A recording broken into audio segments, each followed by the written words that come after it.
बिस्मिल्लाहिर्रहमानिर्रहीम अस्सलामु अलैकुम वरहमतुल्लाहि वबरकातुहू। सवाल पूछा जाता है, क्या औरत मर्दों की तरह लिबास पहन सकती है कि नहीं पहन सकती है। जो मर्द लिबास पहनते हैं, क्या औरत वो लिबास पहन सकती है या नहीं पहन सकती है, इसकी शरई हैसियत क्या है। एक बात ज़हन में रखिए कि औरत के लिए इसमें दो सूरतें हो सकती हैं। एक तो ये हो सकती है, औरत जो मर्द वाला लिबास पहन रही है वो क्यों पहन रही है। ठीक है, वो इसलिए पहन रही है कि वो मर्द नज़र आए, यानी कि वो मर्द की मुशावत अख्तियार कर रही है ताकि लोग उसको मर्द समझे कि नाजायज़ है, इसकी इजाज़त नहीं है, वो मर्दों वाला लिबास नहीं पहन सकती है। लेकिन वो लिबास ऐसा पहन रही है जो अमूमन मर्द भी पहनते, औरतें भी पहनती है। ठीक है, यानी कि मर्दों का भी है, औरतों का भी है, तो फिर इसकी इजाज़त होगी।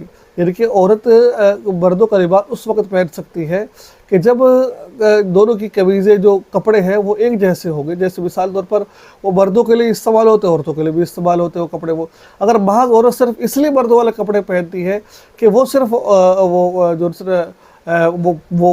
वो मर्द नज़र आए, तो फिर इसकी इजाज़त नहीं है। लेकिन एक बात ज़हन में रखें, हदीस पाक में आता है, हदीस का मफ़हूम अर्ज़ कर रहा हूँ कि औरत के लिए मर्द की मुशाहबत इख्तियार करना और मर्दों के लिए औरत की मुशाहबत इख्तियार करना ये किसी सूरत में जायज़ नहीं है। जैसे आजकल के दौर के अंदर देखा जाए तो मर्दों के लिए हुक्म क्या है, शलवार टखनों से ऊपर रखे, वो नीचे रख रहे होते हैं। औरतों के लिए क्या, नीचे रखे, वो ऊपर रख रही होती है। फैशन बन चुका है, तो इस वजह से मामलात सारे के सारे उल्ट चल रहे हैं। तो मालूम हुआ कि औरत मर्दों वाला लिबास नहीं पहन सकती है उनकी मुशावत इख्तियार करने के लिए। ठीक है, और ना मर्द पहन सकते औरतों वाला लिबास। तो लेकिन आज उल्ट हो रहा है। ठीक है, तो ये था आज का इंतहाई पेचीदा और है मसला। मुझे उम्मीद है कुछ ना कुछ सीखने को ज़रूर मिला होगा आपको। दुआ में याद रखिएगा। अस्सलामु अलैकुम वरहमतुल्लाहि वबरकातुहू।